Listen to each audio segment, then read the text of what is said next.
¿Qué tal, chicos? Muy buenos días. Estamos en una nueva edición del curso de literatura, ¿correcto? El día de hoy, 21 de mayo del año 2020, seguimos con esta nueva edición de las clases a distancia de literatura. Chicos de quinto año de secundaria del Colegio Geoni en Cañete, estaríamos viendo, si fuera un tiempo ordinario, el tema número 6 de nuestro curso, ¿correcto? Entonces por acá colocaré el tema número 6. ¿Sí, chicos? Ahora, es importante el día de hoy, primero, digamos, contextualizar el panorama de lo que será la novela en el siglo de oro o en la edad de oro, ¿no es cierto? Vamos a ver algunas escuelas y etapas en el siglo de oro y nos vamos a enfocar en dos novelas muy importantes, ¿no? En el Lazarillo de Tormes y, claro está, en el ingenioso hidalgo Don Quijote de la Mancha. ¿Correcto, chicos? Entonces, para contextualizar, digamos, lo que vamos a trabajar en la clase, tenemos que empezar a mencionar primero las condiciones materiales históricas por las cuales se da el siglo de oro.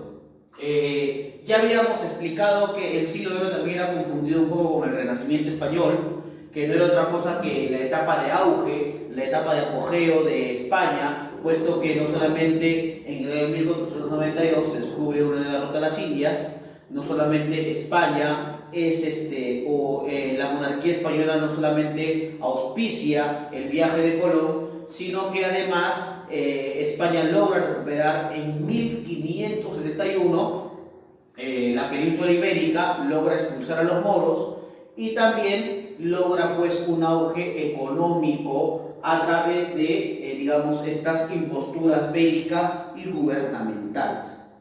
¿Correcto, chicos? Habíamos visto que la etapa del siglo de oro o la etapa de la edad de oro surge entre el siglo o los siglos XVI, ¿correcto? Los siglos XVI y el siglo XVII, ¿correcto? Había surgido durante esa época. ¿Sí, chicos?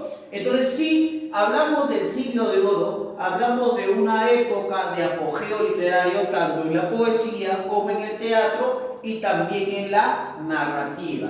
Y es preciso lo que vamos a hablar el día de hoy, no solamente desde el gobierno de Carlos V hasta el gobierno de Felipe II, sino vamos a hablar de las diferentes temáticas y de la riqueza de la literatura española por estas épocas, ¿correcto? Primero tenemos que hablar que la primera manifestación del español dentro de la literatura, ¿no es cierto?, fue las jarchas mozárabes, ¿no?, que fueron más o menos creadas o elaboradas en el siglo XI y era una mezcla entre el castellano y el árabe musulmán, ¿no es cierto?, y algunas prestaciones idiomáticas que nosotros hemos adquirido a lo largo del tiempo gracias a esta invasión o conocida también como la Guerra de los 700 años, ¿no? También vimos que la literatura española se establece a partir de dos roles clásicos o dos gestores literarios dentro de esta época. Los mesteres de juglaría, que era el oficio de los juglares, el oficio de los escritores populares, y el mestre de clerecía, que era el oficio de los clérigos, que no era otra cosa que una actividad literaria destinada a las cortes, ¿no? Y también vimos las etapas, ¿no es cierto?, de la producción poética, de la producción dramática y de la producción narrativa. El día de hoy vamos a enfocarnos en la narrativa, pero no por ello vamos a dejar de hablar de la producción lírica y dramática. La semana pasada vimos la primera escuela, o las dos primeras escuelas de la literatura o de la poesía española en el siglo de oro, o del Renacimiento. Vimos la escuela italiana con Garcilaso de la Vega y la escuela salmantina con Fray Luis de León, ¿no es cierto? Se acordarán ustedes que la semana pasada vimos y analizamos un poco la obra de Fray Luis de León denominada Oda a la vida retirada, ¿correcto? Entonces, dentro de la lírica, vamos a hablar de las escuelas y las etapas de la edad de oro. Dentro de la lírica vamos a encontrar a la escuela italiana. Se le llama italiana porque de alguna manera podemos notar, ¿no es cierto?, la influencia de los versos italianos, tanto de la lira y de la silva. Entre estos, ¿no es cierto?, los que van a trabajar estos versos italianos, ¿no es cierto?, van a ser Juan Boscán y Garcilaso de la Vega. También denominado, ustedes saben, ¿no es cierto?, el Horacio español, ¿correcto? Luego encontramos a la escuela salmantina, que es una escuela propiamente española, pero con ciertos elementos también portugueses, y vamos a encontrar acá a Fray Luis de León, ¿no es cierto? Ya habíamos hablado la semana pasada que Fray Luis de León había estado preso durante 5 años por haber traducido el Cantar de los Cantares, pues, ¿no? Y su famosa frase, como decíamos ayer, ¿no? Después que regresa a dictar la cátedra nuevamente a la universidad, ¿sí? Dentro de la escuela sevillana vamos a encontrar a Fernando de Herrera el Divino, ¿no es cierto? Por su cualidad literaria y por su precisión en la elaboración de los versos. Y finalmente vamos a hablar de la escuela cultural y la escuela concertista, que a esta etapa se le va a llamar el barroco español, porque la poesía en esa época va a estar destinada a una condición de ininteligibilidad. ¿Eso qué quiere decir, profesor? Que ellos, por encontrar un estilo propio, empiezan a desarrollar un tipo de poesía ligada a ciertas élites culturales, ¿correcto? Y van a utilizar un estilo bastante recargado, lleno de metáforas y lleno de cultismo, ¿no? Por eso en la escuela cultural vamos a encontrar a Luis de Góngora, ¿no es cierto? Y en la escuela concertista a Francisco de Quevedo. Entre estos dos personajes literarios va a haber una disputa cultural, va a haber una disputa eclesiástica y va a haber sobre todo una disputa literaria, pues, ¿no? Entonces, ahí están las escuelas líricas que vamos a trabajar dentro de la Edad de Oro. Dentro de las escuelas dramáticas vamos a hablar de el teatro de los corrales y el teatro de las cumbres o de las cortes.